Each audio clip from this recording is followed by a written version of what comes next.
Aujourd'hui, je vais te donner 10 raccourcis clavier à utiliser avec iMovie pour améliorer la manière dont tu réalises tes montages, dont tu fonctionnes, dont tu travailles dans iMovie. Voilà.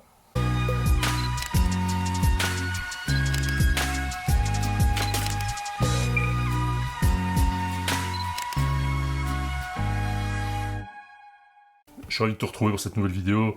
Comme je te l'ai dit en intro, on va utiliser principalement le clavier pour travailler dans iMovie, avec des trucs que tu connais peut-être, même certainement pour quelques-uns. Pour d'autres, je pense que ce sera des choses nouvelles, des découvertes, et en tout cas, j'espère qu'à la fin de cette vidéo, tu seras en mesure de les utiliser et que tu seras également convaincu ou convaincu que ce sont des choses intéressantes à mettre en place pour ton flux de travail dans iMovie, ton flux de production, améliorer la vitesse avec laquelle tu vas pouvoir traiter tes vidéos et attraper des automatismes qui vont te permettre de gagner un temps assez conséquent quand tu réalises tes montages. On va directement aller dans l'outil, je vais te montrer directement les premiers raccourcis que tu vas pouvoir utiliser. On va commencer par les raccourcis que tout le monde connaît ou est supposé connaître, ou en tout cas visiblement énormément de gens les connaissent. Ce sont des raccourcis qui vont te permettre de te déplacer dans ta timeline.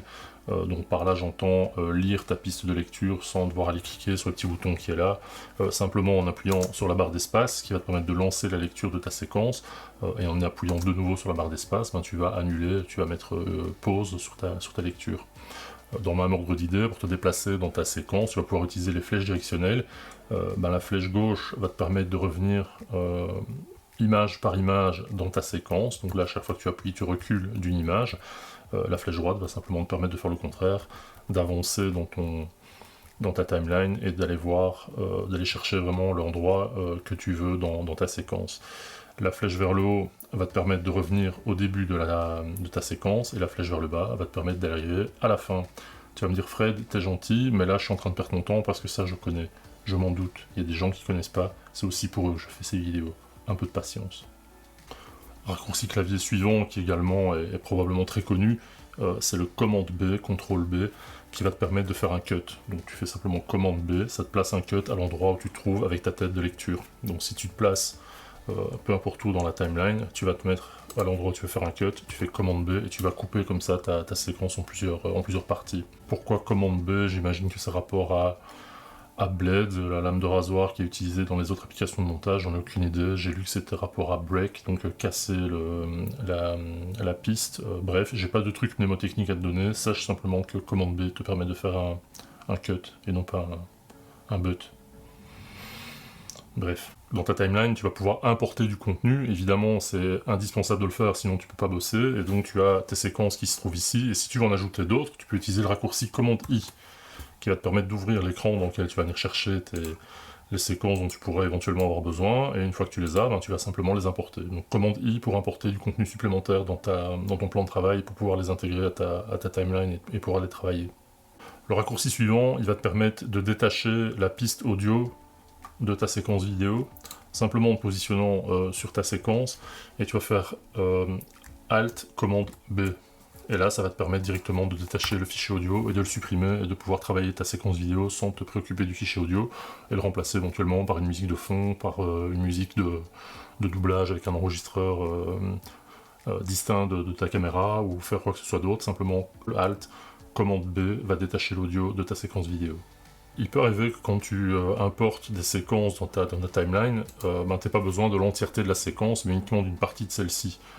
Et donc tu peux passer ton temps à essayer de dire moi je vais utiliser cette partie-ci, je vais aller faire un cut, je vais supprimer ça, je vais enlever ce dont j'ai pas besoin, et je vais garder uniquement ceci. Et bien avec les raccourcis clavier, tu vas pouvoir directement faire cette sélection au niveau de ton écran de sélection de plan.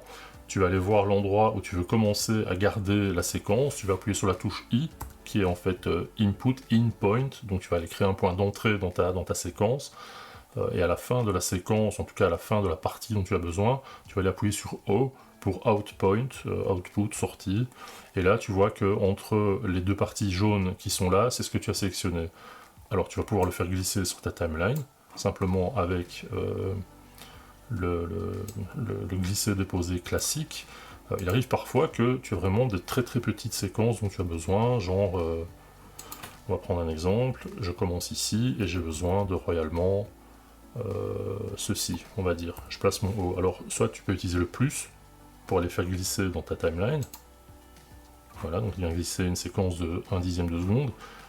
Ou alors, ce que tu vas pouvoir faire, c'est raccourci suivant, appuyer sur la touche E qui va faire exactement la même chose que le petit plus, qui va t'amener la séquence dont tu as besoin directement dans ta timeline pour pouvoir commencer à travailler avec.